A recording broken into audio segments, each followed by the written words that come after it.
C'est parti pour la 32e édition de la Semaine minière de Val-d'Or.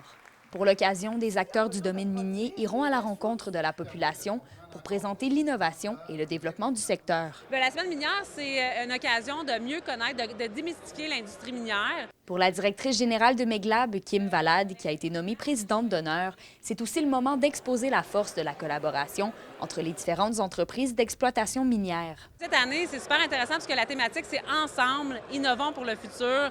Et là, je crois que le mot important là-dedans, c'est le « ensemble ». Je pense que le fait d'être capable de travailler, que ce soit plusieurs fournisseurs, le partenariat entre fournisseurs, mais aussi avec la minière ou les organismes régionaux, c'est essentiel pour continuer à innover puis rayonner en dehors de notre région.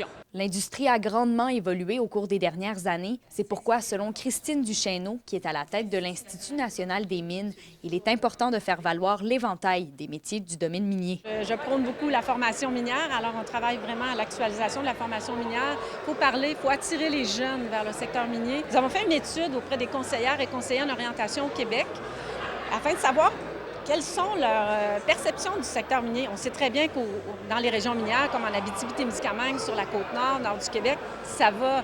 Mais à l'extérieur des régions minières, les conseillers en orientation sont très peu au fait de ce qui se passe vraiment dans le secteur minier. Ils n'ont pas tendance non plus à en parler. Alors que la ministre des Ressources naturelles pourrait prochainement déposer une révision de la loi sur les mines, le député d'Abitibi-Est assure de son côté que tout sera fait pour assurer une bonne compréhension des pratiques de la région. Ça sera de voir comment que le tout peut se travailler, mais on va rester, comme je vous dis, aux aguets pour s'assurer que s'il y a quelques modifications possibles, bien, que les bonnes informations sont véhiculées et non simplement des informations qui nous viennent de gens du Sud qui ne connaissent pas l'industrie minière et qui ne connaissent pas non plus les bonnes pratiques et les pratiques minières. Des conférences, des visites de mines ou encore des jeux questionnaires vont avoir lieu toute la semaine à Malartic et à Val-d'Or, et ce jusqu'à dimanche.